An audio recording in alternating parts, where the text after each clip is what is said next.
আসসালামু আলাইকুম। আমি এখন রান্না করে দেখাবো আমার ছাদে বিসিহলা সিম দিয়ে লাউ শাক রান্না। এই বিসিহলা সিম দিয়ে লাউ শাক ভাজির জন্য আমি নিয়ে নিয়েছি সিম, পেঁয়াজ পাতা, লাউ শাক, শুকনো মরিচ, রসুন কুচি, কাঁচামরিচ, পেঁয়াজ কাটা। এখন আমি রান্না করব, থাকবেন আমার সাথে। শাকগুলো বসানোর জন্য আগেই আমি একটা কড়াইতে কিছু তেল গরম করে নিয়েছি। এতে দিয়ে দিলাম শুকনো মরিচ। শুকনো মরিচগুলো আমি একটু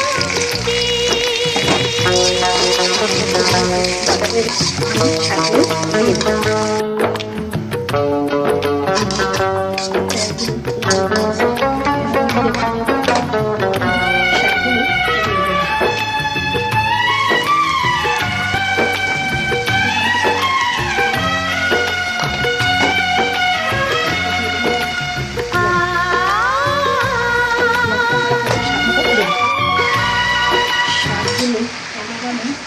পাল্টিয়ে নেব।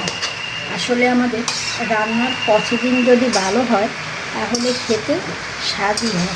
রান্নার সবচেয়ে বেশি হলো উপকরণ মিলিয়ে রাখা। এবার শাকগুলোর মাঝে কিছু পেঁয়াজ, কিছু কাঁচামরিচ, সাথে কিছু রসুন কাটা দিয়ে দেব। ভালো করে শাকগুলোকে ভেঙে পানিগুলো শাকে শুকিয়ে নেব।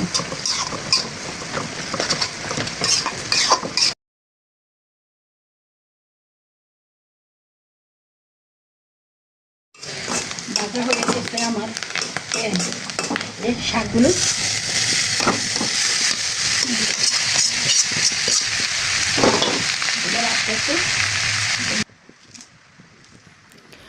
হাতের কাছে থাকলে উপর দিয়ে কিছু ধনিয়া পাতা রেখেছিলাম, শুকনো মরিচ গুঁড়ো। যারা খান তারা অবশ্যই দেবেন। শুকনো মরিচ শাকের স্বাদ বাড়িয়ে দেয়। দেখুন আমার বিসি সহ সিম দিয়ে শাক রান্না। এই রান্নাটা আপনারা আসলে কেউ কখনো না রান্না করে খেয়ে থাকলে খাবেন। রান্নাটাতে এত মজা, রান্না না করলে বুঝতেই পারবেন না। আর সাথে আছে শুকনা ভাজা মরিচ। মরিচ না হলে তো শাক জমেই না, তাই খাবেন। কমেন্টের মাধ্যমে জানাবেন আমার এই বিসি সহ শাক রান্না করাটা কেমন লাগলো।